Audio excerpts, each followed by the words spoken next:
नमस्कार, स्वागत है आप सभी का। आप देख रहे हैं R9 टीवी, आपके साथ मैं हूं पंकज रौतेला। और वक्त हो चला है दिन की सबसे बड़ी बहस महापंचायत का। कहते हैं कि राजनीति में जो ना कराए वो अच्छा, जो ना हो वो अच्छा। राम मंदिर पर जब तमाम मुद्दे गौण हो गए तो अब उसके मुहूर्त के जरिए ही बेवजह का विवाद खड़ा किया जा रहा है।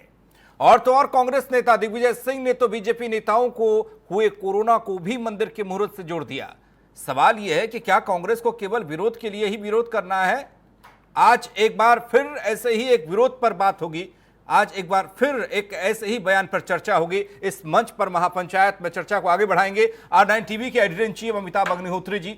स्वागत सर आपका। धन्यवाद। एक मजबूत पैनल हमारे साथ जुड़ेगा, लेकिन उससे पहले रिपोर्ट देखिए।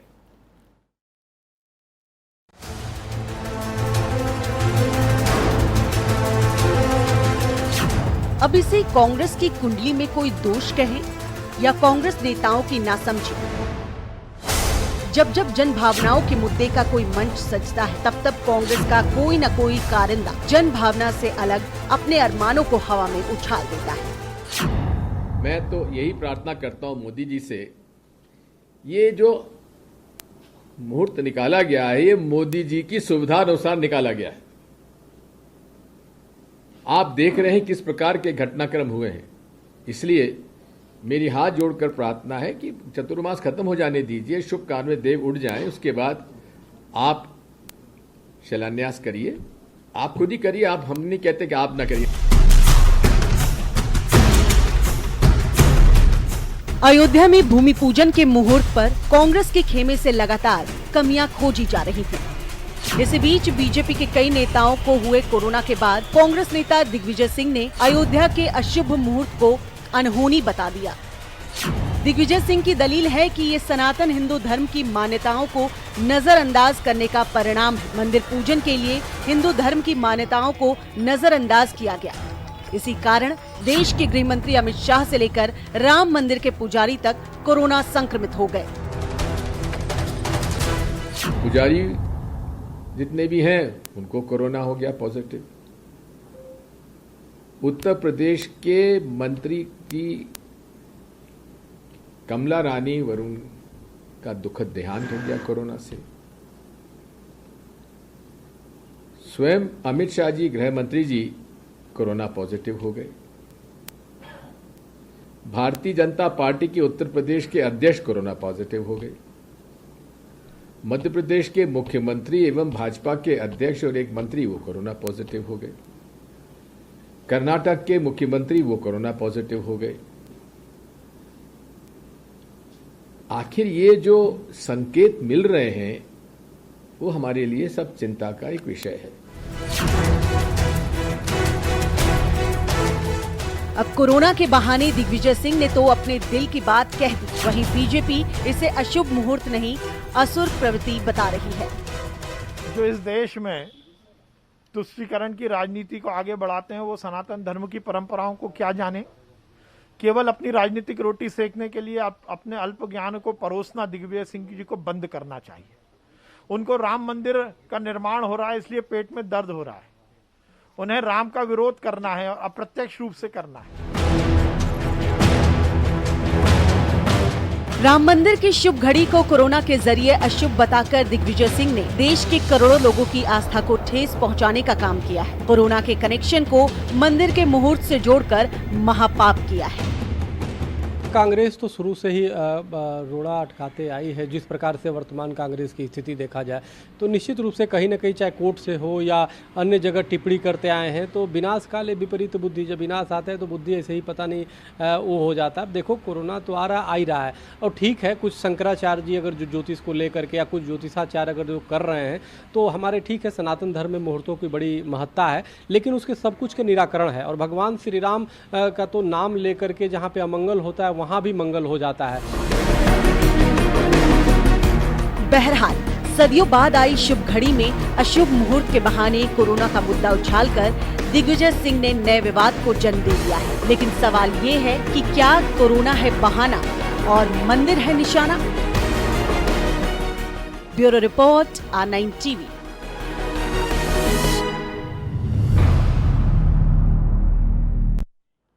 तो परिचय तो कांग्रेस के वरिष्ठ नेता और मध्य प्रदेश के पूर्व मुख्यमंत्री दिग्विजय सिंह है इनका, और ये अपने काम से ज्यादा बयानों से ज्यादा चर्चा में रहते हैं। पुलवामा हमले को लेकर केंद्र सरकार पर उंगली उठाने की बात हो, या फिर सर्जिकल स्ट्राइक के सबूत मांगने की कहानी, या फिर हिंदू आतंकवाद की बात, दिग्विजय सिंह हमेशा सुर्खियां बटोरते रहे हैं। लेकिन यह अलग बात है कि उन्हें तारीफ कम, आलोचना ज्यादा झेलनी पड़ती है। अब एक बार फिर से दिग्गी राजा ने कोरोना के कनेक्शन को राम मंदिर के निर्माण के मुहूर्त से जोड़ा है। मेहमान हमारे साथ जुड़ चुके हैं। मनीष शुक्ला जी प्रवक्ता बीजेपी हमारे साथ, ओमकार नाथ सिंह प्रवक्ता कांग्रेस हैं, विवेक साइलेस प्रवक्ता समाजवादी पार्टी, महंत परमहंस दास तपस्वी छावनी हमारे साथ हैं, और एचएस रावत जी हिंदू धर्मगुरु हमारे साथ। अमिताभ अग्निहोत्री जी चर्चा की शुरुआत करेंगे। अमिताभ जी, दिग्विजय सिंह जब जब बोलते हैं बवाल ही होता है, और इस बार भी ऐसा ही कुछ बोले हैं। देखिए, दिग्विजय सिंह के बात कहने की एक अपनी धारा है, उनका एक अपना वो है, स्टाइल है। मैं उसमें आज नहीं जाना चाहता जी। वो मुहूर्त पर आपत्ति उठा रहे हैं, मैं उस बहस में भी नहीं पढ़ना चाहता। उसका जवाब ज्योतिषी देंगे। रावत जी बैठे हैं, ये बताएंगे सूर्य कहाँ है, बुध कहाँ है, गुरु कहाँ है, कौन चौघड़िया है, कौन मुहूर्त है, या परमहंस कहेंगे। मैं उस बहस में भी नहीं पढ़ना चाहता क्योंकि मैं जानकार नहीं। मैं सिर्फ ये कह रहा हूं, यह अभद्रता की श्रेणी में आता है कि किसी को कोरोना हो जाए तो आप उसको उससे जोड़ दें कि तुमने गलत मुहूर्त निकाला अयोध्या में, लो अब झेलो, अब सब कोरोना में जाओ। फिर आप गिना रहे हो कि गृह मंत्री को हो गया, उत्तर प्रदेश के मंत्री को हो गया, एक मंत्री नहीं रहे, तमिलनाडु के गवर्नर को हो गया, कर्नाटक के चीफ मिनिस्टर को हो गया। कोरोना तो किसी को भी हो सकता है, ईश्वर ना करे कल दूसरे पाले वालों को हो गया, किसी को जिनका अयोध्या से लेना देना नहीं है, तब क्या बोलोगे? उनका लिफाफा भी अयोध्या के नाम से फाड़ोगे? मान लीजिए जो लोग अयोध्या के विरोधी हैं, जिन्होंने जीवन भर राम मंदिर की मुखालफत की, मान लीजिए दुर्भाग्यवश उनमें से कोई कोरोनाग्रस्त हो जाए, तब क्या बोलिएगा? किसके नाम का बिल फाड़िएगा? उनका तो मुहूर्त से कोई लेने देना नहीं। और अगर मनीष शुक्ला तक कुछ बोलेंगे तब भी मैं इनकी आलोचना करूंगा। मेरा कांटा बिल्कुल दुरुस्त रहता है, नपना बिल्कुल दुरुस्त रहता है। यह अभद्रता है,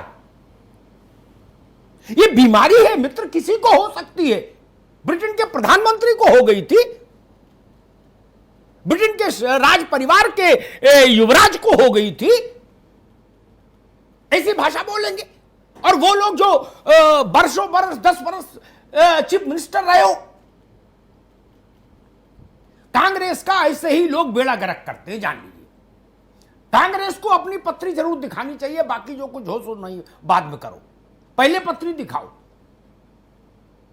जब भी आपकी इम्यूनिटी थोड़ी ठीक होती है, एक ऐसा इंजेक्शन लगा दिया जाता है कि फिर इम्यूनिटी बिल्कुल लोएस्ट लेवल पे आके खड़ी हो जाती है, फिर हाथ पैर कांपने लगे, वैसी स्थिति बन जाती है। कहीं नटवर सिंह हैं, कहीं दिग्विजय सिंह हैं, कहीं मणिशंकर हैं, कहीं थरूर साहब हैं, एक से एक बवाले जान।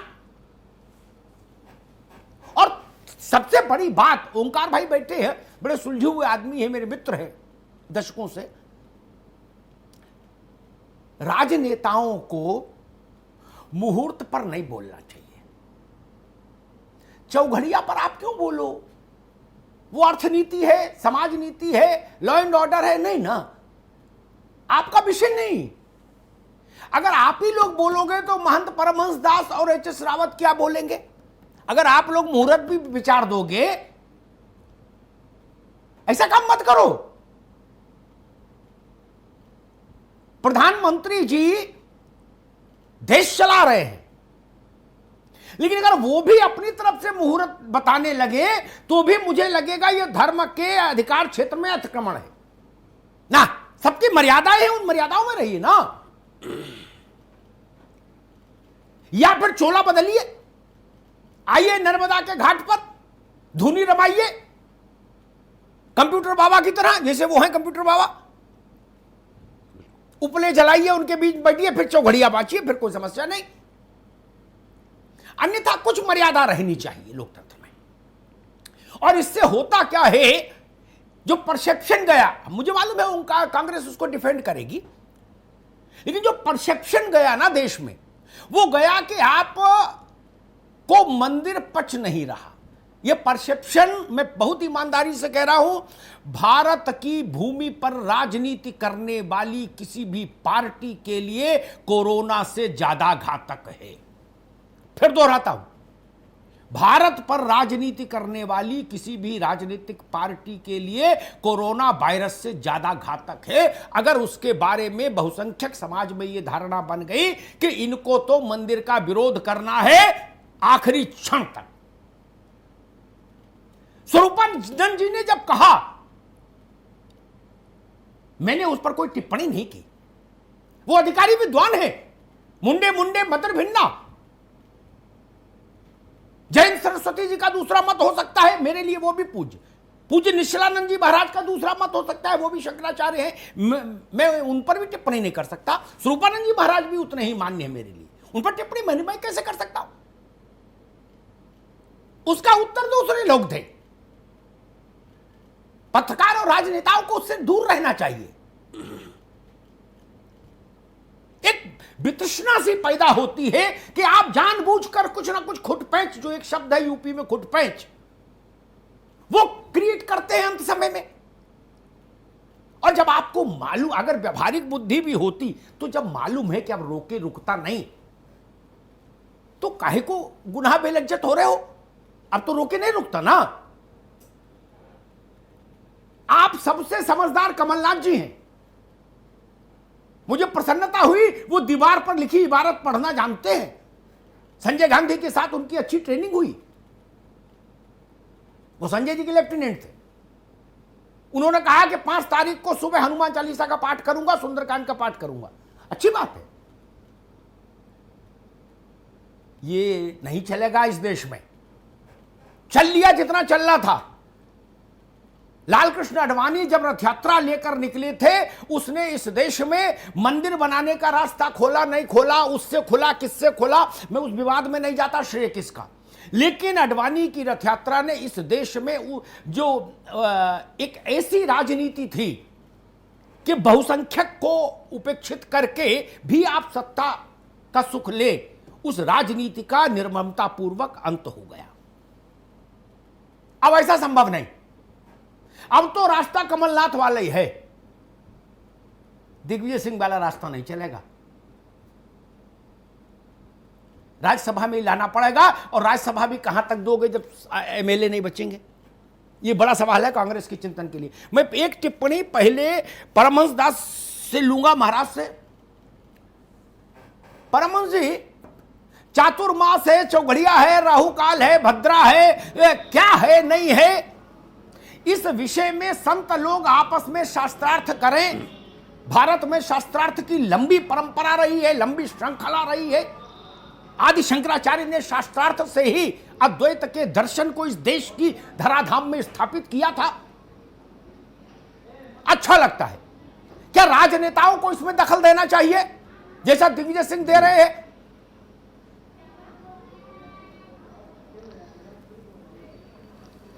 आदरणीय मर्यादा पुरुषोत्तम भगवान श्री रामलला के दिव्य भव्य राम मंदिर निर्माण के लिए हमारी कई पीढ़ियों से इंतजार रहा है और लंबे काल तक लोगों ने संघर्ष किया है।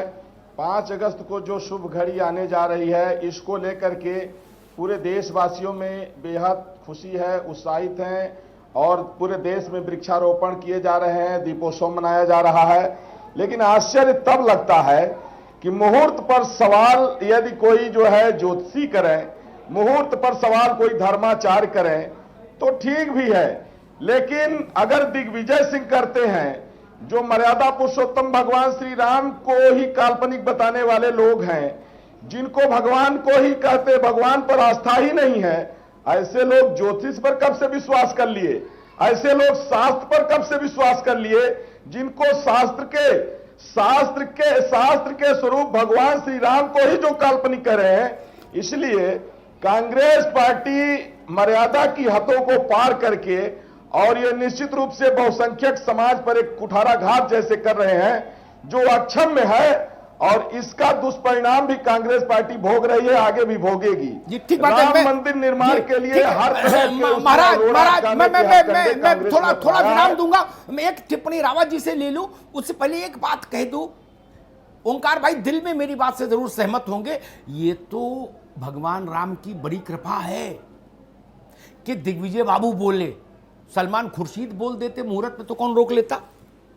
वो भी ऐसे से बयान दे चुके हैं कई, तब कहां जाते, तब तो करेला और नीम चढ़ा बवाले जान हो जाता। खैर रावत साहब जी, ये जो चौघड़िया, चतुर्मास, राहुकाल, भद्रा, ये जो तमाम चीजें दिग्विजय जी ने बताई हैं, इतनी चीजें तो मुझे कभी नहीं पता थी, जबकि मैं थोड़ा बहुत ज्योतिषियों के संपर्क में रहता हूं, आपके संपर्क में रहता हूं। जी जी जी आप धर्मगुरु भी हैं, प्रवचनकार भी हैं और देश के जाने माने ज्योतिषी भी हैं। जी बताइए समस्या क्या है, क्या मसला है? क्योंकि मैं ये मानने को तैयार नहीं कि राम जन्मभूमि के भूमि पूजन के कार्यक्रम को बिना विचारे हुए कर लिया गया होगा ना।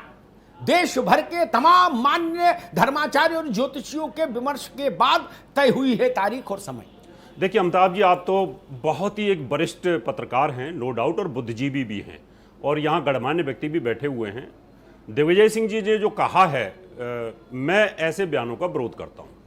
ये सच है कि मुहूर्त को नकारा नहीं जा सकता। कोई भी जो धर्म होता है वो शास्त्रों के अनुसार चलता है, और शास्त्र किसने बनाए हैं? आदि शंकराचार्य जी की जो शंकराचार्य पुस्तक देखेंगे, या उससे पहले जो वेद व्यास ने जी 18 पुराण, 4 वेद और 6 शास्त्र और उपनिषद 108 और 60 स्मृतियां हैं। अगर मैं नारद पुराण की बात ही लेके चलता हूं तो नारद जी ने ज्योतिष के ऊपर बहुत कुछ लिखा है, 200 पेज नारद पुराण में है जी। और उन्होंने वास्तु के ऊपर भी लिखा है, और उन्होंने साफ साफ लिखा है कि भाद्रपक्ष और चतुर्मास के अंदर भूमि पूजन नहीं होता। उसको किसने इग्नोर किया? हमारा हिंदू धर्म का सबसे बड़ा शास्त्र होता है धर्म सिंधु और निर्णय सिंधु, उनमें साफ साफ लिखा हुआ है, तो इसको इग्नोर किसने किया? अब जिन ब्राह्मणों ने ये मुहूर्त निकाला, पंडितों ने, ज्योतिषियों ने जो मुहूर्त निकाला, वो किसके कहने से निकाला और इसको क्रॉस क्यों नहीं किया गया? अब बात आती है कि बुधवार के दिन जो मुहूर्त हो रहा है, राहु काल के अंदर जो हो रहा है, और उस समय पर अभिजित मुहूर्त, उस दिन बुधवार को अभिजित मुहूर्त होता ही नहीं है। और जब हम कोई शुभ कार्य करते हैं अमिताभ जी, जैसे आज शुभ कार्य आज कर रहे हैं, तो मोदी जी मैन है इसके अंदर। मोदी जी के नक्षत्र से उस दिन का नक्षत्र बद आता है कि जो कि अवॉइड किया जाता है।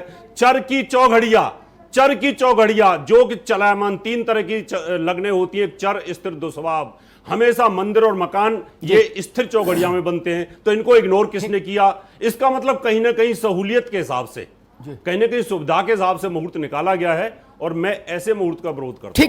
भगवान राम मेरे लिए है और मैं लड़ता रहूं आपके साथ यहाँ पर, और मुझे बहुत खुशी है। एक मिनट के लोगों में राजनीतिक मित्रों के पास जाऊं, उससे पहले एक टिप्पणी परमहंस जी की जरूर लूंगा। परमहंस जी, एच.एस. रावत साहब कह रहे हैं कि हाँ भाई, मुहूर्त को लेके कुछ शास्त्रीय मर्यादाओं का उल्लंघन किया गया है।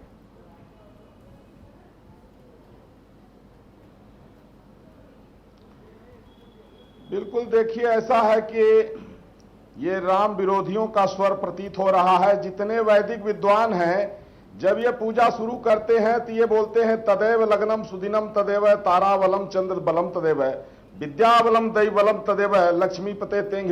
भगवान का काम, मर्यादा पुरुषोत्तम भगवान श्री राम का जो है भूमि पूजन होने जा रहा है। साधारण मंदिर, आप मुझे ये बताइए महाराज जी, आप मुझे, भगवान का नाम लेने मात्र से सारे अमंगल दूर हो जाते हैं। इसका मतलब आज एक परंपरा नई शुरू हो जाएगी।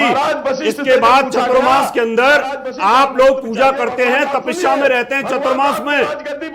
मेरी बात सुनिए पहले, आप मेरी बात का जवाब दीजिए, मेरी बात का जवाब दो। मंगल तब जब राम हो जुबराज। भगवान श्री राम का जिस समय राज्याभिषेक होगा, उससे अच्छा कोई मुहूर्त नहीं होगा, उससे अच्छा कोई मुहूर्त हो ही नहीं सकता। उससे पहले जब भगवान राम पैदा हुए तो राजा दशरथ ने जब ऋषि जी से यज्ञ कराया था, उस समय का भी मुहूर्त बताइए। उस समय ऋषि जी ने कहा था राजा दशरथ को, कौशल्या जी को और रानी को लेकर के आइए। कहीं न कहीं से आप शास्त्रों का विरोध कैसे कर सकते हैं? चतुर्मास के अंदर सारे साधु संत तपस्या करते हैं, ये लोग कैसे यात्रा कर सकते हैं? आप लोग चतुर्मास में होते हैं, आप लोग चतुर्मास में होते हैं, सारे अखाड़े, सारे साधु संत चतुर्मास में तप करते हैं अपने अखाड़ों के अंदर। आप लोग कैसे निकल सकते हैं बाहर चतुर्मास में?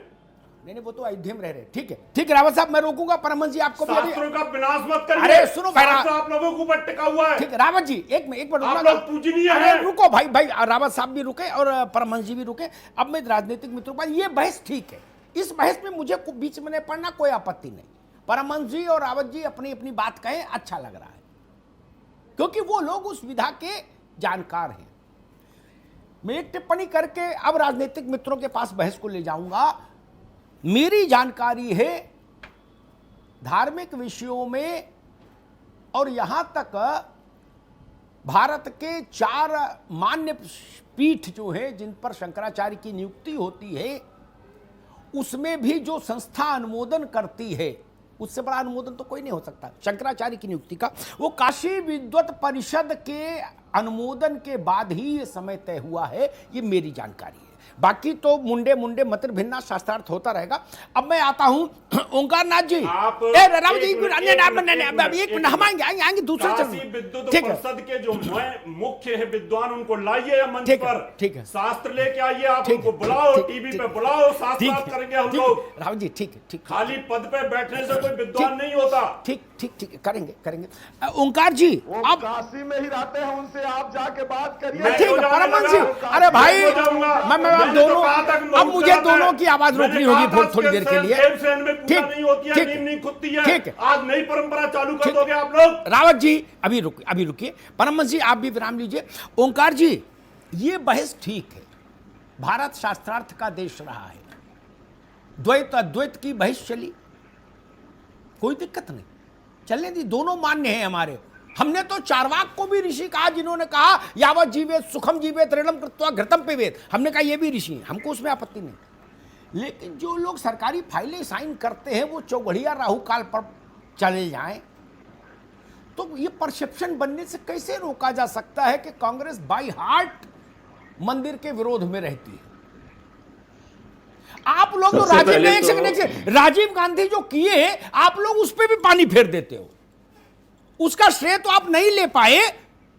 पानी फेरने वाले लगातार सामने ऐसे बहादुर ले आए कि बिल्कुल भैंस पानी में चली गई। नहीं ओंकार भाई, सबसे पहले तो अमिताभ जी, मैं आपको बधाई देता हूं, धन्यवाद कि आपने नया चैनल स्टार्ट किया, और ये मेरा सौभाग्य है कि मैं पहली बार आपके इस चैनल पे आ रहा हूं। स्वागत। फिर मैं स्वामी परमहंस दास जी को सादर प्रणाम करता हूं, वो इस बहस में यहाँ पर हैं, हमारे लिए सौभाग्य की बात है।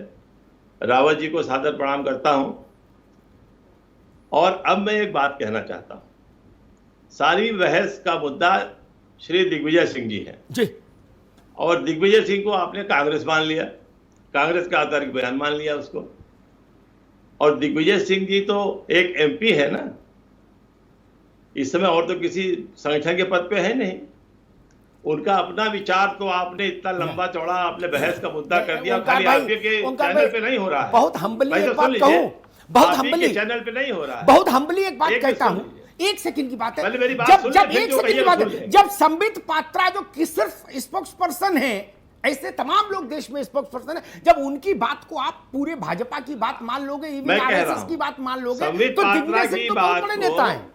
संबित पात्रा की बात को माना जा सकता है क्योंकि वो प्रवक्ता हैं, लेकिन दिग्विजय सिंह की बात को नहीं माना जा सकता। वो प्रवक्ता नहीं है, वो कांग्रेस की लाइन नहीं है।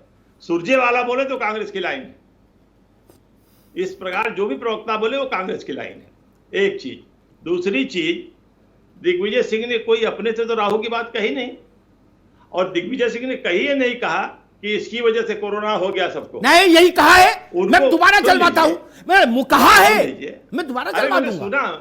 सुना मैंने वो सुना, उनका आशय जान लीजिए।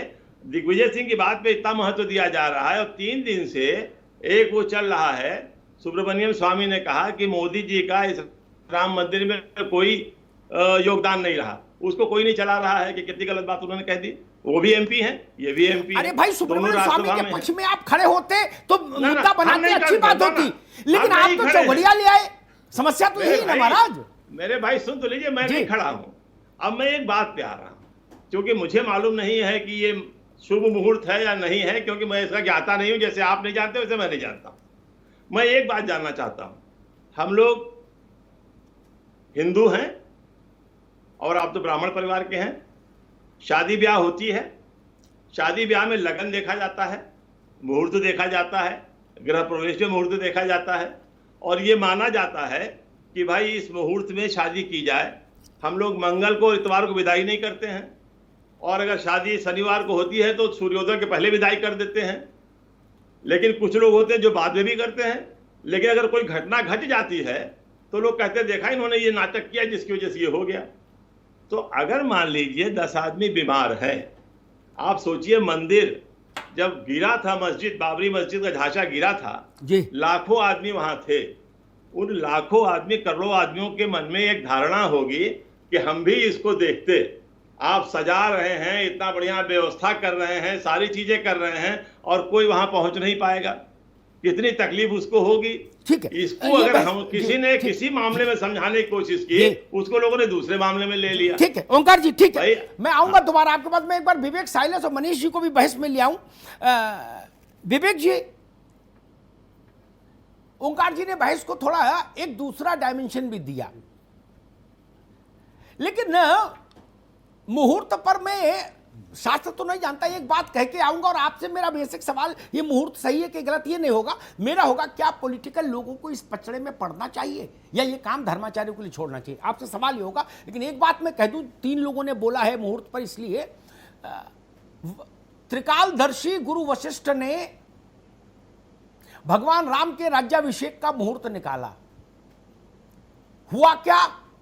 ये मैं सवाल नहीं उठा रहा। भरत जब आए ननिहाल से लौटकर, जब राजा दशरथ का महाप्रयाण हो चुका था, तो उन्होंने गुरु वशिष्ठ से पहला प्रश्न यही किया कि महाराज, किसी छोटे मोटे जो झोला छाप ने नहीं निकाला था मुहूर्त, जिसको 3 काल दिखते हैं, जिसको ब्रह्मा ने इक्ष्वाकु वंश का पुरोहित नियुक्त किया, गुरु नियुक्त किया, साक्षात ब्रह्मा ने, उस ऋषि से गलती कैसे हो गई?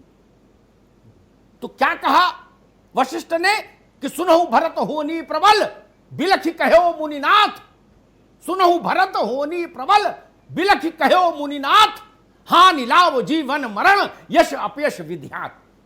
इसलिए मैं सोचता हूं इस विवाद को वहीं रहने दें। हम साधु संत अपना करना चाहें तो कुछ कुछ करते रहें, ज्योतिषियों के साथ टकराते रहें, वो उनका बुद्धि विलास है, हम लोग उसमें नहीं पड़। विवेक साइलेंस, राजनीतिक लोगों को, और वो भी देश की सबसे पुरानी पार्टी के एक उस कद का नेता जो राज्यसभा का मेंबर है, जो 10 साल एक बड़े स्टेट का चीफ मिनिस्टर रहा है, जो कांग्रेस का जनरल सेक्रेटरी रहा है, जो कांग्रेस के प्रथम परिवार के भरोसे का लेफ्टिनेंट रहा है, वो आदमी फटे में टांग दे दे? क्या राजनेताओं के लिए ठीक है मुहूर्तबाजी में पड़ना? और उसके बाद भी ये कि कोरोना इसलिए हो गया, कल को कोरोना किसी को भी हो सकता है। क्या कोरोना ने लिख के दे दिया बीजेपी वालों के होंगे? जी नहीं, ठीक है अमिताभ जी, मैं आपकी बात समझ गया। देखिए, आपने बैठते एक बात कही थी कि ये अभद्रता है, तो मैं आपसे सहमत हूं। भगवान राम का मंदिर का फाउंडेशन स्टोन डलने जा रहा है, प्रधानमंत्री जी जा रहे हैं, अच्छी बात है, सुप्रीम कोर्ट ने आदेश दिया है, प्रधानमंत्री जा रहे हैं, किसी कोई आपत्ति नहीं है।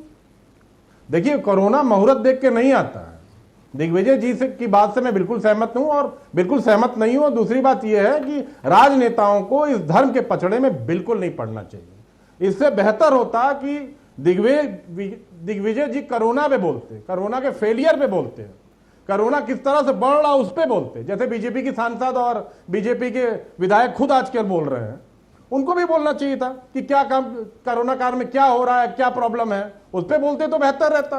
उनको भी बताना चाहिए कि कोरोना काल में किस तरह से सीमाएं असुरक्षित हैं। काम कारोबार पे बोल देते क्या असर पड़ा, उस पर बोल देते।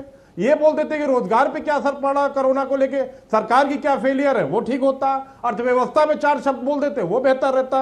बैंक किस तरह से डूब रहे हैं, क्या हो रहा है, लोग प्रोविडेंट फंड से पैसा निकाल के खर्चा चला रहे हैं, इस पे कुछ बोल देता है। लेकिन राम मंदिर से कोरोना को जोड़ना, ये तो सरासर गलत है। मैं इस बात से बिल्कुल सहमत नहीं हूं और मैं इस बात से भी आपसे पूरी तरह सहमत हूं। किसी भी राजनेता, छोटा या बड़ा कोई भी हो, उसको कोरोना को कम से कम धर्म से नहीं जोड़ना। जी ठीक बात। अब मैं मनीष शुक्ला के पास आऊंगा, लेकिन एक और तटस्थ बात कह दूं, न इसकी न उसकी। जो लोग ये सलाह देते हैं, बुद्धिजीवी बनते हुए राजनीतिक लोग, मुझे सबसे ज्यादा उलझन होती है जब राजनीतिक लोग ऐसा ज्ञान देने लगते हैं। आपको नैतिक अधिकार नहीं है कि भगवान राम का मंदिर प्रतीक्षा कर सकता है कोरोना की समाप्ति तक। कोरोना की समाप्ति कब होगी डोनाल्ड ट्रंप को तो पता नहीं। WHO कह रहा आज ही कल ही कहा उसने कि हो सकता कभी कोई वैक्सीन ना आए। एक आपने ये ज्ञान राजस्थान में नहीं लगाया कि अभी लट्ठम लट्ठा नहीं करें, अभी रायता नहीं फैलाएं, 25 इधर रिसोर्ट में कबड्डी खेल रहे, 100 उधर वहां होटल में कबड्डी खेल रहे। आप भी ऐसा कर सकते थे। संभ्रांत पार्टी है, बड़ी पार्टी है, 45 साल देश में शासन किया है। आपको कोई सबर नहीं था कि भाई कोरोना निपट जाए तब जूतम लात कर लेंगे? क्या गहलोत जी और सचिन पायलट बैठ के तय नहीं कर सकते थे कि कोरोना की वैक्सीन जिस दिन आएगी उसी दिन शाम को जूता लात कर लेंगे? उस पर तो चिंतन किया नहीं। अब ये समझा रहे हैं कि राम का मंदिर क्यों बने। मनीष क्या बोलेंगे मनीष जाने, लेकिन अयोध्या में भगवान राम का मंदिर भारत की सबसे बड़ी अदालत के निर्णय के अनुपालन में बन रहा है। न किसी की कृपा है न दया है, और उसके बाद किसी की सहमति असहमति का अर्थ भी नहीं रह जाता। जो सहमत हो वो उसका भी स्वागत, जो असहमत हो घर रहे। सुप्रीम कोर्ट ने कहा कि ट्रस्ट बनाइए, ट्रस्ट को जमीन हैंडओवर करिए और मंदिर के लिए एक रास्ता सरकार खोले। इसमें क्या दिक्कत है? मनीष शुक्ला जी, मसला ये अमित शाह जी को कोरोना हुआ, स्वतंत्र देव को कोरोना हुआ, कमला रानी वरुण का दुखद निधन हुआ और तमाम महेंद्र सिंह को हुआ, येदुरप्पा जी को हुआ, बनवारी लाल पुरोहित को हुआ। दिग्विजय जी ने कहा कि ये सब रार अयोध्या से आई है। कोरोना के आपने इसलिए कोरोना इन भाजपा वालों को पकड़ रहा है कि वहां मुहूर्त गलत निकाल दिया। बताइए, मैं तो ऐसे तमाम राजनेताओं को जानता हूं जो भाजपा विरोधी पार्टियों के बड़े नेता, उनको भी कोरोना पकड़ चुका है। कोई विधायक है, कोई सांसद है, कोई जिला प्रमुख है। बताइए। देखिए अमिताभ जी, मुझे दिग्विजय सिंह जी के या कांग्रेस के इस तरह के बयान से कोई आश्चर्य नहीं हुआ है। ये इस तरह के बयान न देते तो जरूर आश्चर्य होता। 1947 के पहले मंदिर बनने के लिए संघर्ष किन लोगों से हुआ ये हम जानते हैं। 70 के बाद, आजादी के बाद 1947 के बाद 70 साल तो संघर्ष कांग्रेस से ही होता आया लगातार कि मंदिर बने या न बने। ये तो वही लोग हैं जिन्होंने राम जी प्रभु राम को काल्पनिक बताया, राम सेतु तोड़ देना चाहिए ये कहा। 2019 के पहले राम मंदिर पर सुनवाई न हो, कपिल सिब्बल जी कोर्ट में उन्होंने कहा इस बात को। तो मंदिर न बने इसकी जितनी तरकीबें हो सकती हैं वो कांग्रेस ने अपनाई है। ये सवाल केवल दिग्विजय जी का नहीं है, ओंकार जी ने जो केवल दिग्विजय सिंह के सर पर डाला, क्योंकि तमाम लोगों ने तमाम समय पर इस तरह के रोड़े अटकाने का प्रयास किया है। 19 के पहले न सुनवाई हो, राम सेतु तोड़ देना चाहिए, किसके आदेश पे? सोनिया जी के आदेश पे। यद्यपि दिग्विजय सिंह को अपनी लॉयल्टी सिद्ध करनी है कि हम रोम के समर्थक है, राम के समर्थक नहीं है। वो अपनी लॉयल्टी सिद्ध करने के लिए इस तरह की बयानबाजी कर रहे हैं। देश और प्रदेश समझ रहा है इन चीजों को। और रही बात मुहूर्त की, तो मुहूर्त के पक्ष में विपक्ष में, जैसे आपने भी कहा, तमाम तर्क वितर्क हो सकते हैं। एक गांव में एक कार्यक्रम होता है, अगले दिन दूसरे के घर में कार्यक्रम होता है, और अमिताभ जी आपको खूब ध्यान होगा, तर्क वितर्क होता कि नहीं उस दिन बाएं बैठा के हुआ था कि दाएं बैठा के हुआ था। दूसरे दिन जिस उसी गांव में दूसरी शादी होती है तो तर्क वितर्क होता है कि इस तरफ से निकालना चाहिए, उस तरफ से निकालना चाहिए। हिंदुस्तान है जहां कोस कोस पे पानी और पानी बदलती रहती है। लेकिन कांग्रेस का ये बयान निश्चित रूप से पॉलिटिकल लोडेड है, और ये वो पुराना जो उनका तरीका रहा है कि राम मंदिर पे किसी तरह रोड अटकाए जाए, उसी का एक और तरीका है, उसी का एक और जरिया उन्होंने खोजा, इस तरह का बयान दिया। ठीक बात। कांग्रेस के वरिष्ठ नेता, मैं नाम उनका नहीं लूंगा, वो भी बहुत बड़े बड़े नेता हैं। उन्होंने एक बार मुझसे व्यक्तिगत बातचीत में कहा था कि ये करीब 10 नेताओं के नाम हम लोगों ने आइडेंटिफाई किए उस कॉफी की मुलाकात में, कॉफी पे जो मुलाकात हुई। उन्होंने कहा कि अग्निहोत्री जी, मुझे लगता है ये 10 जो नेता है ना, ये कहीं ना कहीं से बीजेपी से इंक्लाइंड है। हम लोग जब भी थोड़ी जुम्बिश करते हैं, ये लोग हमारे सिर पर 500 किलो का एक पत्थर लाके ढप से मार देते हैं, फिर हम अंडरग्राउंड हो जाते हैं। फिर ऊपर आ पाते हैं, फिर एक पत्थर डाल देते हैं। 10 नेताओं के नाम लिए थे। कल कांग्रेस के ही एक नेता ने ट्वीट किया था, अच्छा ट्वीट था वो।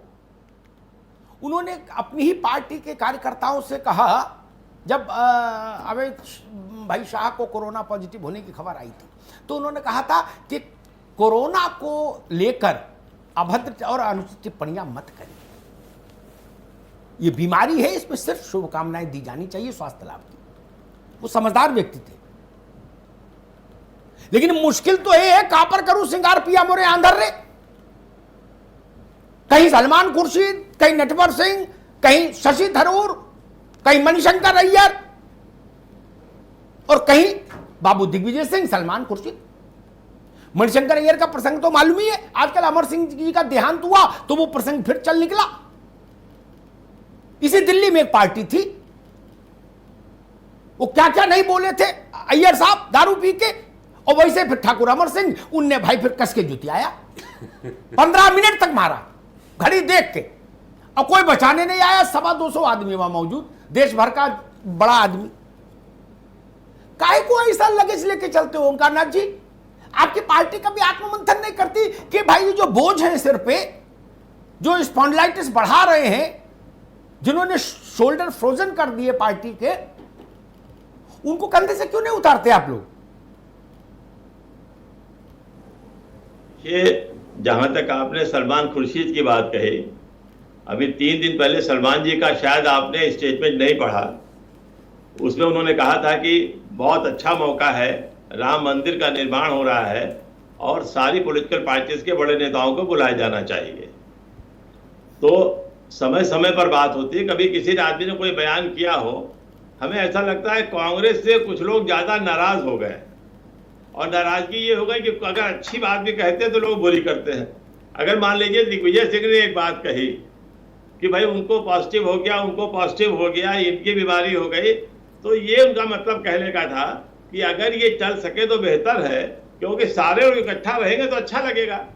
अगर वो आप देखिए किसी की डेथ हो जाती है, ये नहीं कहा उन्होंने, शादी हो ये रही नहीं होती कहा। है, ठीक है, तो कभी कभी आएंगे आपके पास, समय कम है, मैं सबकी टिप्पणी ले लूं। जी, जी, जी। शादी टाली नहीं जाती है, ठीक। और क्या कहते हैं क्रियाकर्म रोक दिया जाता है, शादी कर दी जाती है, लेकिन जो भी मंगल गीत होता है उसमें उदासी रहती है। जी ठीक है, उदासी इसलिए रहती है कि लोग कर नहीं पाते। समय कम है। दिग्विजय जी ने क्या कहा, क्यों कहा, वो तो वही जाने। सलमान भाई का एक उदाहरण वक्तव्य याद दिलाया ओंकार जी ने। मुझे एक वक्तव्य याद आता है, जब बाटला हाउस कांड हुआ था और एक MM शर्मा नाम का बहादुर पुलिस अधिकारी शहीद हुआ था, उसके बाद उन्होंने कहा कि सोनिया जी ने जब फोटो देखी तो रात भर हुई। उस वक्तव्य ने सलमान को तो हरा ही दिया, कांग्रेस पार्टी की बिल्कुल डुबो दी।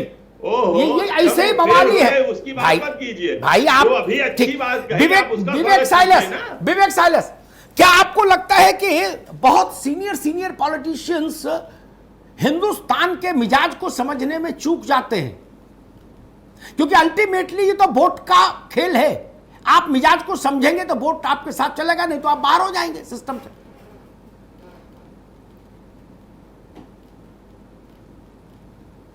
देखिए अमित साहब, ये बात आपकी बिल्कुल सही है। किसी भी सीनियर पॉलिटिशियन को, और जो कि मुख्यमंत्री जैसे पद पे रह चुके हैं, सांसद हैं, सीनियर हैं, बहुत सीनियर हैं, हम लोग से तो बहुत सीनियर है, बहुत ऊपर रह चुके हैं, इस तरह का बयान मुझे नहीं लगता है कि कोई भी जिसने भी सुना होगा उसको अच्छा नहीं लगेगा। बहुत मैं हिंदू नहीं हूँ अमिताभ जी, नहीं बाबू, भारतीय तो है, बहुत अच्छी बात कही विवेक ने, बहुत ही बढ़िया बात कही, बहुत प्यारी बात कही आपने कि ऐसे बयानों से सबको बचना चाहिए। मुझे नहीं अच्छा लगा। ये राजनीतिक लोगों का डोमेन नहीं है। रावत साहब जी, मुहूर्त को हटा के एक दूसरी बात ये है जी,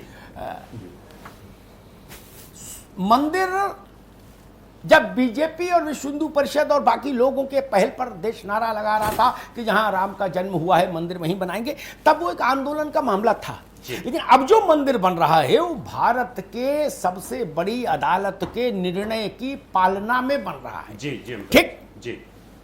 अब उस पर दाएं से बाएं से पीछे से पत्थर फेंकना, जैसे छोटे बच्चे नहीं होते दोपहर में मई जून में जब सब लोग सो रहे होते किसी पड़ोसी घर में कंकड़ फेंक आते, ये शोभा देता है क्या? इसमें तो कोई विवाद नहीं कि राम भारत की सांस्कृतिक अवधारणा में सबसे बड़े प्रतीक पुरुष हैं, इसमें तो कोई ऐतराज नहीं ना किसी को। फिर ऐसी बातें क्यों होती हैं? जो मन खट्टा करे ऐसे अवसर पर? अमिताभ जी, ऐसा होता है कि जो हिंदू है और जो पूजा करता है वो कोई भी व्यक्ति भगवान राम का विरोधी हो ही नहीं सकता, चाहे वो समाजवादी पार्टी का हो, चाहे वो अखिलेश हो, चाहे मुलायम सिंह हो, चाहे मायावती हो, कोई भी व्यक्ति हो, और चाहे कांग्रेसी हो। लेकिन पॉलिटिकल पार्टियां एक दूसरे को कहीं ना कहीं मौका देखती हैं कि कब उनको मानसिक तौर पर कमजोर किया जाए। दिग्विजय सिंह ने जो बयान दिया वो भारतीय जनता पार्टी के जो लोग हैं उनको मानसिक तौर पे कमजोर करने के लिए, भाई आप गलत टाइम पे मुहूर्त में, तो ऐसा हो रहा है, उनके दिमाग में बात बैठ जाए।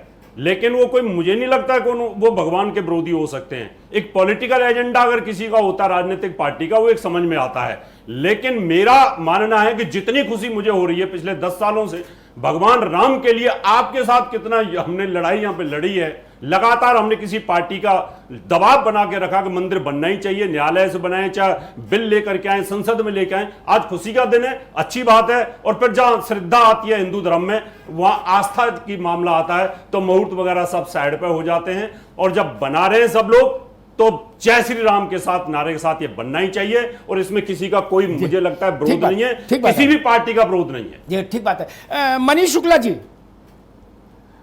मैं देखता हूं इतनी बड़ी पार्टी थी जिसने प्रधान, गांव के प्रधान से लेकर प्रधानमंत्री तक अखंड एक छत्र राज्य किया। सरकार का मतलब कांग्रेस।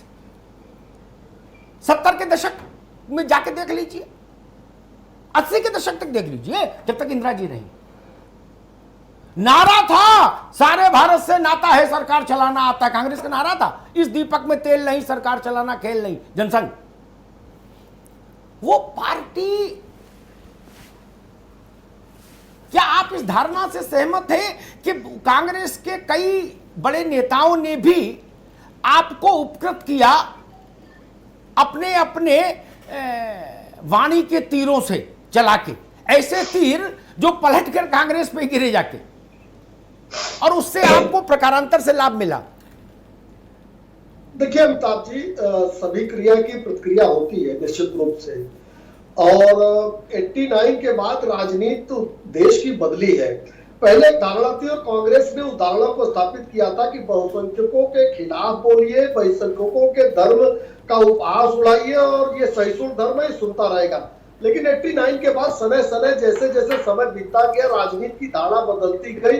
बहुसंख्यक वर्ग को समझ में आ गया कि हमारा इतना वोट भी है, उसके बावजूद हमारे धर्म के खिलाफ ये लोग बोलते हैं।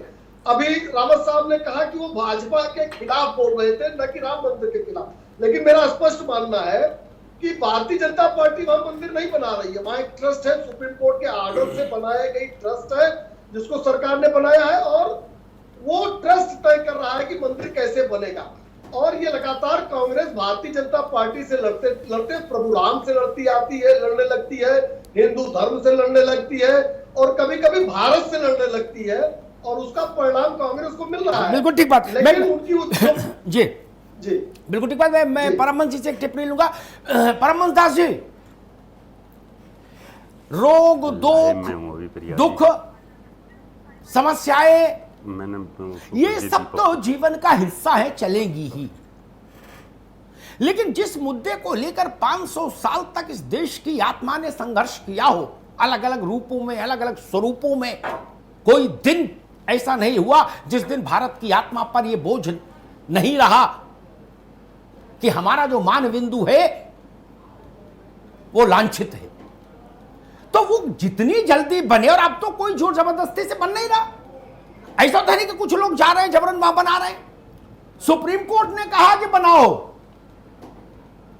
तब तो मेरे ख्याल से भारत में एक स्वर आना चाहिए था।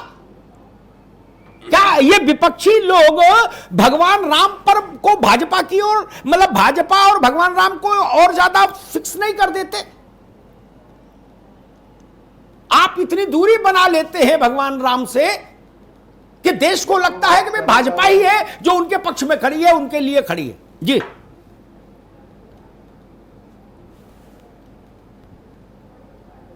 बिल्कुल। देखिए, मेरा मानना तो यह है कि देश की सबसे बड़ी अदालत से फैसला आने के बाद में सबको एक मत हो करके अब भूमि पूजन होने जा रहा है। कांग्रेस के ही एक नेता आपने बताया, कमलनाथ जी, उसने कहा कि हम हनुमान चालीसा पढ़ेंगे। तो सब लोगों को अपने अपने ढंग से खुशी व्यक्त करना चाहिए और किसी भी तरह से आरोप प्रत्यारोप के लिए जगह नहीं होनी चाहिए। अब समय वो नहीं है। देखिए, वैसे अगर आरोप प्रत्यारोप किया जाए, ये आपका उचित नहीं रहा कि आप भूमि पूजन को कोरोना से जोड़ दिए।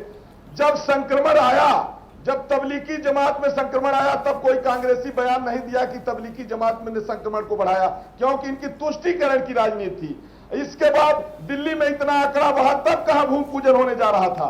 और अमेरिका इत्यादि में जो कोरोना पॉजिटिव इतना पाए जा रहे हैं, वहां कौन सा मुहूर्त की बात है। इसीलिए इस तरह की राजनीति मत करिए कि भूमि पूजन के कार्यक्रम को आप कोरोना से जोड़ करके और सियासत की रोटी सेकिए। महोदय, वो काम मत करिए जैसे राहुल गांधी कभी कहते हैं कि मुझे किसी तरह के हिंदुत्व पर विश्वास नहीं है, अब फिर कहीं जाकर के टीका लगा के जनेऊ भी पहन लेते हैं। इस तरह की सियासत नहीं होनी चाहिए। खास तौर पर मैं बताना चाहता हूं कि भगवान श्री राम भारत की आत्मा है, भारत के प्राण है, और पूरे दुनिया में अगर भारत का जिक्र होता है तो राम का जिक्र सबसे पहला, राम सेतु का जिक्र होता है, भगवान राम के आदर्श चरित्रों का जिक्र होता है। और यही तक नहीं, इस्लामिक कंट्री इंडोनेशिया इत्यादि में भी भगवान राम के चरित्र को सीखने के लिए रामलीला का आयोजन किया जाता है। समय थोड़ा इजाजत नहीं दे रहा, आपको माफी के साथ रोक रहा हूं। अमिताभ जी के पास संपादकीय टिप्पणी के लिए चल रहे, प्लीज सर। मैं एक सलाह तो कांग्रेस को दूंगा बिना मांगे, हालांकि बिना मांगे देनी नहीं चाहिए सलाह, उसका मोल ले रहे थे, फिर भी मेरा मन नहीं मान रहा तो कहूंगा जरूर। जी ओंकार जी, पार्टी को समझाइए, वो भूल गई है नब्ज कहां होती है शरीर में, वो घुटने में नब्ज ढूंढ रही है। एक छोटी बात कहता हूं, आज रक्षाबंधन था, है जी, था ना। एक सब भाई बहनों में प्यार होता है, एक ही शहर में हो, 5-10 किलोमीटर की दूरी पर एक दूसरे को ट्विटर पर बधाई दे रहे हो, अच्छी बात है। अरे राखी बांधते हुए की एक फोटो डाल देते हैं। भारत में राजनीति करनी है कि जापान में कि इंडोनेशिया में? अब बाद में कहोगे वोट नहीं मिलता, हमको बताइए अमिताभ जी, हम लोग इतना संघर्ष करते हैं और वोट हुआ नहीं मिलता,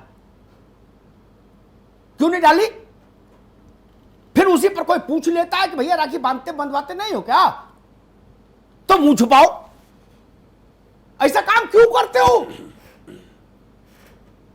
और एक आपको कांग्रेस के अपने मित्रों को, क्योंकि जब मैंने पत्रकारिता शुरू की थी तब कांग्रेस बड़ी पार्टी थी, देश में राज कर रही थी, भाजपा संघर्ष कर रही थी, इस नाते मेरे मित्र हैं वहां भी। एक और सलाह देता हूं, मान लेंगे तो कुछ इम्यूनिटी बढ़ जाएगी, एकदम दौड़ने नहीं लगेंगे, कोरोना से लड़े पाएंगे, पॉलिटिकल कोरोना से। 5 तारीख को भूमि पूजन है, इतना बड़ा दिल दिखाइए, आपकी पार्टी के सबसे बड़े चेहरे के घर पर रात में दिवाली मननी चाहिए, देश को संदेश जाएगा। आइए मनाइए, यह साहस तो जुटाना पड़ेगा मित्र। ना ना ना ना, अगर यह भी नहीं जुटा पाए तो नमस्ते, फिर नमस्ते ही है भैया गांव खेड़ा में। इतना तो जुटाना चाहिए, इसमें समस्या क्या है? भगवान राम के मंदिर के मार्ग प्रशस्त होने पर दीपक क्यों नहीं जला सकती कांग्रेस? क्या समस्या क्या है? और अगर आपको समस्या है तो आप भाजपा से 100 मील पीछे रहने के लिए तैयार रहिए, यही आपकी नियति है। आपके पास एक अवसर है, मैं तो कह रहा हूं, आप भाजपा को बेचैन कर सकते हैं। कांग्रेस वर्किंग कमेटी के जितने मेंबर्स हैं सब दीपक जलाइए और लड्डू बांटिए, बांट सकते हैं। मुझे शक है नहीं बांट पाएंगे, तो अंदर की जो ग्रंथि है वो जनता समझती है। दूसरी बात मैं कहूंगा, भगवान राम का मसला नहीं है।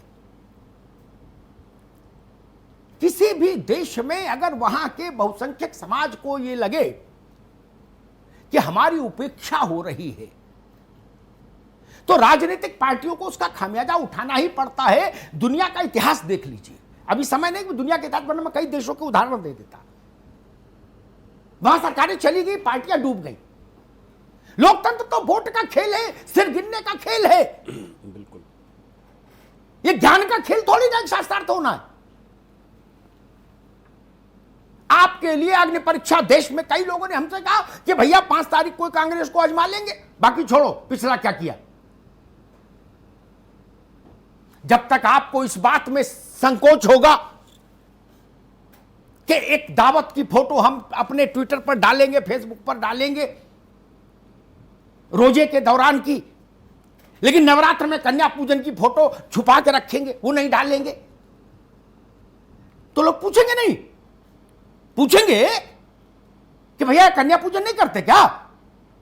दिवाली पर गणेश लक्ष्मी पूजन की कोई कभी चित्र डाला? फिर कहते हो बीजेपी वाले ऐसा करते हैं। अरे बीजेपी वालों को छोड़ो, आप क्या करते हो तो देखो। और दिग्विजय सिंह ऊपर से और नीमो करेला साथ। और एक आखिरी बात मैं कहना चाहता हूं, भगवान राम तो सबके थे, राजनीतिक लोगों के। कुछ भाजपा का पुरुषार्थ, उसने वो नैतिक साहस दिखाया सीधे खड़े होने का। मैं पालमपुर अधिवेशन में था एक पत्रकार के नाते, जब पहली बार ऑफिशियली अयोध्या का मुद्दा भाजपा ने अडॉप्ट किया। आप लोग वो साहस नहीं दिखा पाए, तो जिसने निवेश किया डिविडेंड भी उसी के अकाउंट में आएगा ना, कि दूसरे के अकाउंट में आएगा भैया? आपको संशय था, आपको संशय था, नए लोगों को नहीं पता होगा। ओंकार भाई तो बहुत पुराने आदमी हैं। मैंने एक बार नेहरू गांधी परिवार की बहुत करीबी महिला नेत्री, लंबे समय तक विभिन्न पदों पर रही, विभिन्न मंत्रियों के कैबिनेट मंत्री रही विभिन्न सरकारों में, और बहुत प्रतिष्ठित राजनेता। मैंने उनसे एक बार पूछा कि राजीव गांधी अयोध्या पर कुछ आगे बढ़े थे, फिर ये शाहवानों का बवाल क्यों कर दिया? उन्होंने कहा कि अरुण नेहरू, अरुण सिंह, गोपी अरोड़ा, सुमन दुबे, इन लोगों ने समझाया इधर से हिंदू साधो, उधर से मुस्लिम साधो, 500 साल तक राज करो। क्या हुआ? सरकार चली गई। कांग्रेस के जन्मपत्री से राजयोग उसी दिन से तिरोहित हो गया था। ये समझना जरूरी नहीं क्या? आस्था के विषयों पर राजनीति ठीक नहीं जी। राम किसी एक के नहीं, राम पर कोई पेटेंट कर नहीं सकता, लेकिन हां, जो मंदिर जाते हैं और जो मंदिर नहीं जाते, उनमें जनता कुछ तो फर्क करती है। दोनों एक तराजू पर नहीं खड़े हो सकते। यह धर्मप्राण जनता है। राजेंद्र प्रसाद जी ने इस बात को समझा था, सरदार वल्लभ भाई पटेल ने समझा था। अतीत की चीजें आज कांग्रेस धो सकती है। जवाहरलाल जी ने चिट्ठी लिखी थी वल्लभ भाई पटेल को कि गोविंद वल्लभ पंत को समझाइए, ये मूर्तियां यहां से हटनी चाहिए। गोविंद वल्लभ पंत ने कहा नहीं हट सकती। के नायर वहां कलेक्टर थे फैजाबाद में, उन्होंने कहा ये नहीं हट सकती। पंत साहब, मैं डिस्ट्रिक्ट मजिस्ट्रेट हूं, मैं निर्णय करूंगा। पंडित जी को बता दिया, पंडित जी बहुत नाराज हुए। उन्होंने कहा मैं क्या मुंह लेके उत्तर प्रदेश में आऊंगा। वो सवाल हैं, अभी लोग जानते हैं उन सवालों को। शकुंतला नायर, के नायर बाद में जनसंघ में आए, सांसद हुए, विधायक हुए, और उस क्षेत्र में जब जनसंघ छोटी पार्टी थी तो उनका प्रभाव इतना था कि नायर साहब का ड्राइवर भी, परमहंस को ये शायद याद हो, सुना हो किस्सा, नायर साहब का ड्राइवर भी एमएलए जिता के भेजा जनता ने। उसने कहा ये कलेक्टर बिल्कुल देवता समान थे। लेकिन कांग्रेस ने उससे नहीं सीखा। और आखिरी बात, नरसिंह राव जी ने प्रधानमंत्री पद से हटने के बाद एक बार मैं उनके साथ बैठा तो उन्होंने कहा कि भाजपा राजनीतिक युद्ध में बहुत चतुराई के साथ भगवान राम को आगे कर देती है और खुद पीछे होती है। अब बोले लेकिन हम मतलब कांग्रेस के लिए उनका, लेकिन हम मूर्खता में भगवान राम पर ही तीर चलाने की कोशिश करने लगते हैं और उसी का नतीजा होता है कि नुकसान हो जाता है। राव साहब ने मुझसे कहा था, कांग्रेस समझे अच्छा, नहीं समझे अच्छा, ये देश राम का है, राम का ही रहेगा। धन्यवाद। बहुत बहुत शुक्रिया मनीष शुक्ला जी, ओमकार नाथ जी, विवेक शैलेश जी, महंत परमहंस दास जी, आपका बहुत बहुत शुक्रिया। एच.एस. रावत साहब बहुत बहुत शुक्रिया आपका भी, अमिताभ जी बहुत बहुत शुक्रिया आपका भी। अशुभ मुहूर्त से कोरोना, जी हाँ, दिग्गी राजा का यह है तराना। लेकिन क्या ये वाकई में कोरोना का बहाना है या फिर सीधे तौर पर राम के भव्य दिव्य मंदिर का निर्माण हो रहा है, उस पर निशाना है। पंचायत में इतना ही। बाकी खबरों के लिए आप बने रहिए 9 टीवी के साथ, सिर्फ खबर के लिए।